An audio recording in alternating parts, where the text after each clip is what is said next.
Shalom, selamat pagi jemaat yang dikasihi oleh Tuhan. Kita kembali bertemu dalam Salam Pagi.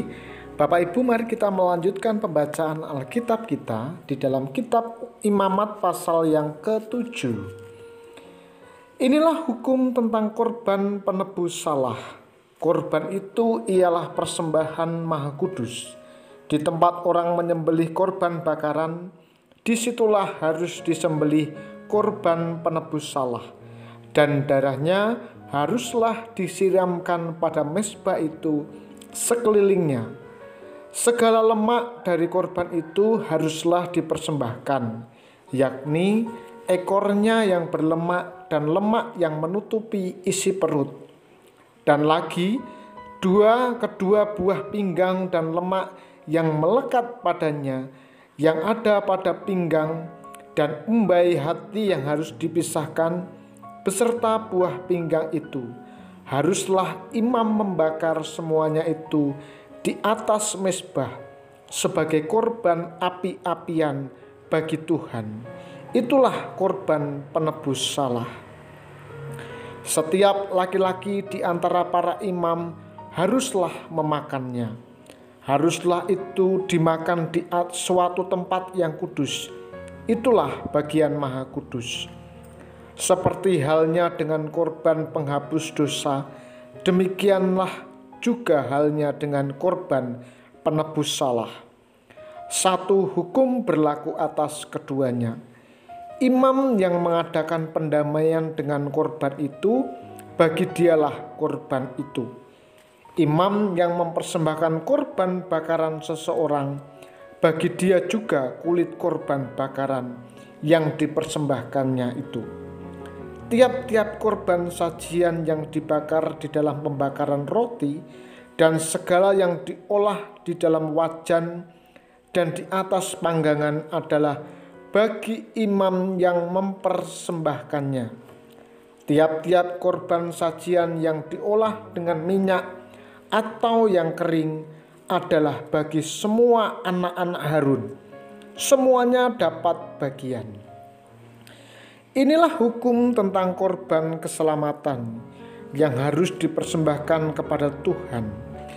Jikalau ia mempersembahkannya untuk memberi syukur, haruslah beserta korban syukur itu dipersembahkannya roti bundar yang tidak beragi, yang diolah dengan minyak, dan roti tipis yang tidak beragi, yang diolesi dengan minyak, serta roti bundar dari tepung yang terbaik, yang teraduk, yang diolah dengan minyak.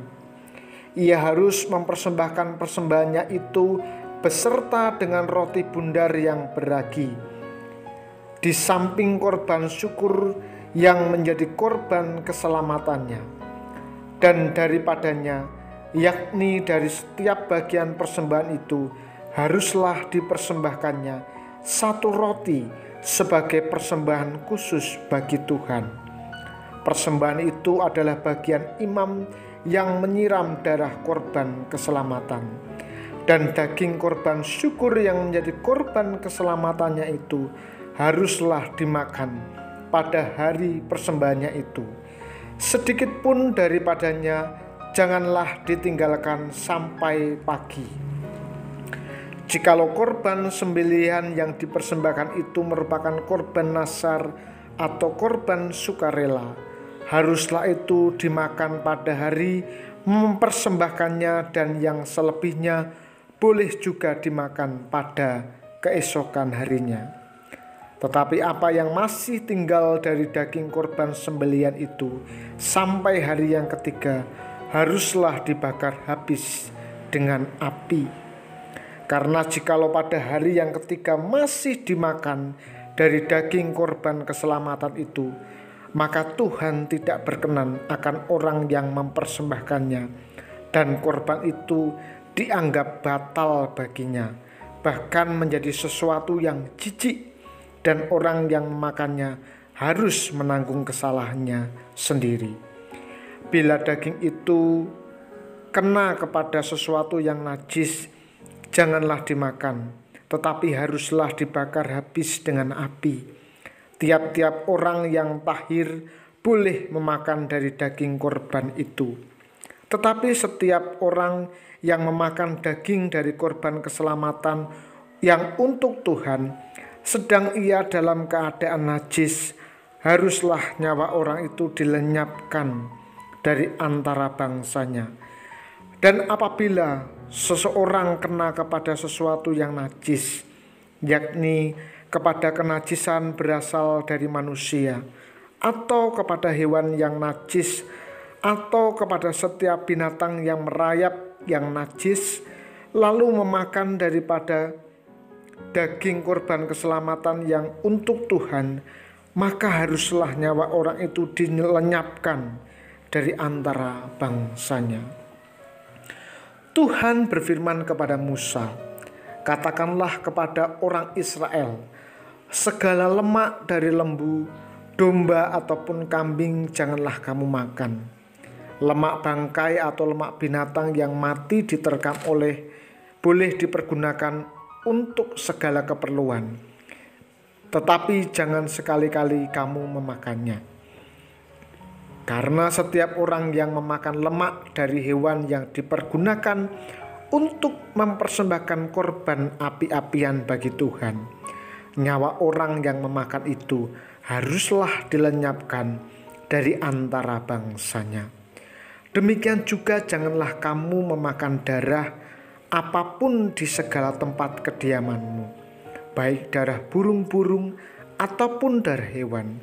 Setiap orang yang memakan darah apapun, nyawa orang itu haruslah dilenyapkan dari antara bangsanya. Tuhan berfirman kepada Musa demikian, katakanlah kepada orang Israel, orang yang mempersembahkan korban keselamatan kepada Tuhan, haruslah membawa kepada Tuhan sebagai sebagian dari korban keselamatannya itu sebagai persembahannya. Dengan tangannya sendirilah harus ia membawa segala korban api-apian Tuhan. Adapun lemaknya haruslah dibawanya beserta dadanya, supaya dadanya itu diunjukkan sebagai persembahan unjukan di hadapan Tuhan. Lalu haruslah imam membakar lemaknya di atas mezbah, tetapi dadanya itu adalah bagian Harun dan anak-anaknya. Paha kanannya harus kamu serahkan kepada imam sebagai persembahan khusus dari segala korban keselamatanmu. Siapa dari antara anak-anak Harun yang mempersembahkan darah dan lemak korban keselamatan, maka dialah yang harus mendapat paha kanan itu sebagai bagiannya. Karena dada persembahan unjukan dari paha persembahan khusus telah kuambil dari orang Israel dari segala korban keselamatan mereka, dan telah kuberikan kepada imam Harun dan kepada anak-anaknya. Itulah suatu ketetapan yang berlaku bagi orang Israel untuk selama-lamanya. Itulah bagian Harun dan bagian anak-anaknya dari segala korban api-apian Tuhan pada hari mereka itu disuruh datang untuk memegang jabatan imam Tuhan bagi Tuhan. Itulah yang harus diserahkan menurut perintah Tuhan dari pihak Israel kepada mereka pada hari mereka itu diurapinya. Itulah suatu ketetapan untuk selamanya bagi mereka turun-temurun. Itulah hukum tentang korban bakaran, korban sajian, korban penghapus dosa, korban penebus salah, persembahan pentahbisan, dan korban keselamatan yang diperintahkan Tuhan kepada Musa di atas Gunung Sinai pada hari Tuhan memerintahkan kepada orang Israel mempersembahkan persembahan mereka kepada Tuhan di padang gurun Sinai. Yang dikasihi oleh Tuhan, pelajaran apa yang bisa kita tarik dari perikop ini? Ternyata Tuhan memelihara para hambanya yang setia melayani Dia melalui persembahan umatnya. Aturan Tuhan selanjutnya adalah sesama hamba Tuhan harus saling peduli dan berbagi setiap berkat yang mereka terima. Kebersamaan seperti itu akan menjauhkan kemungkinan para hamba Tuhan saling iri hati dan bersaing, dan justru akan menimbulkan rasa kesetia kawanan yang tinggi dan ketekunan melayani Tuhan. Untuk itu, mari kita bersyukur kepada Tuhan. Bapak Ibu, mari kita berdoa. Bapa yang di surga, kami mengucap syukur untuk firman-Mu yang dapat kami baca pada pagi hari ini. Kiranya boleh tertanam dalam kehidupan kami ketika kami mengikut Tuhan dan mempercayakan diri kami kepada Tuhan. Bapa, hamba-Mu berdoa untuk umat Tuhan di GKMI Salatiga maupun di cabang Salatiga Timur yang saat ini bergumul dengan sakit. Kiranya Tuhan yang menyembuhkan. Mereka yang bergumul dalam ekonomi mereka, kiranya Tuhan memberkati pekerjaan mereka. Bapa, kami bersyukur untuk hari ini. Kami akan memulai berbagai kegiatan dan aktivitas kami hari ini. Kami menyerahkan hidup kami sepenuhnya di dalam tangan kuasa-Mu. Di dalam nama Tuhan kami Yesus Kristus kami berdoa. Amin.